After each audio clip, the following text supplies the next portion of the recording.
In addition to building and controlling all of our motion tweens, the Motion Editor panel is actually also a great place to discover what's going on inside of most of the motion presets. It's all right there in front of you. Now, what I'd like to do is set a couple up, so let me move the Motion Editor panel out of the way for a moment. And let's set up some animations of the backboard that we had way back here at the beginning of our animation. I'm just going to move the playhead all the way back to frame 1, and there we can see it popping in. Our backboard consists of some background elements and also the rim, and we have that broken in two just so we can have the basketball look like it's going through the hoop.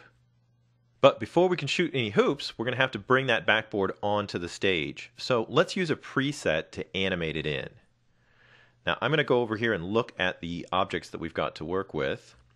I've got a big backboard here with a net on it, and if I just hide the rim layer, we can see that that's the net, but it's also, let me hide the basketball backboard here, it's also the front side of the rim so that we'll get an accurate look of our ball kind of dropping down through the hoop here. Now if we're going to animate one of these pieces in, we're going to need to animate the other one in the same way. I'll go back and show the backboard layer, and we'll just make sure we work on both of them at the same time. We're not going to need the backboard for the beginning of our animation, and we're only going to need it out here where our ball starts bouncing again. So I can just grab these two keyframes, and one at a time I'm just going to drag them out till they start at frame, looks like 61 here. We'll do the same thing for our rim layer. Bring it out to frame 61, and that's where our animation is going to start. Now we've used motion presets before, and they're pretty easy to set up. I've got the rim selected, and let me go ahead and select the other piece, the backboard. Now, since they're not in adjacent layers, I can hold down the Control key or Command key on the Mac and click on the backboard keyframe. And there you see I've got both pieces selected and not the elements in between there. Now let's go over to our motion preset panel. I'm just going to use one of the default presets. And I'm looking for a fly in here. We've got a straight fly in right, and I don't really want anything blurring, so I'm going to use that one. Now we do get some information about the preset in the preview. When I click on it, the animation starts playing at the top, and it looks like we get a little fade and a little movement from right to left. When you're ready to use it, just click Apply, and we can see that our animation has been set up for both of the layers. So let me click away from the panel here. Now it looks at first like our backboard disappeared, but remember there was some fading involved in this animation.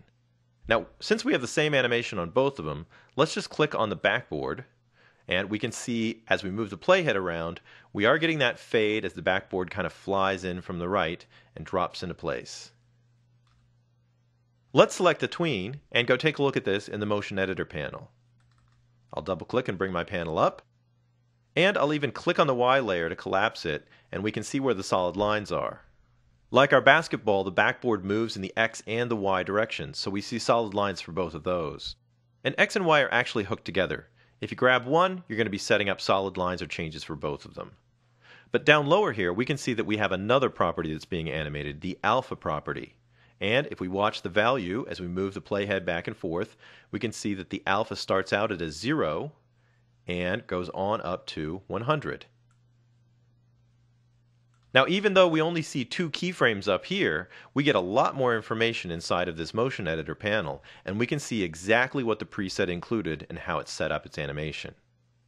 In addition to the controls, this preset also included an easing setting, a simple medium curve that we can see here has been added to the X and Y property. You'll find that a lot of the motion presets that are in the default folder do include some easings, and that's why they originally look so good when you set them up.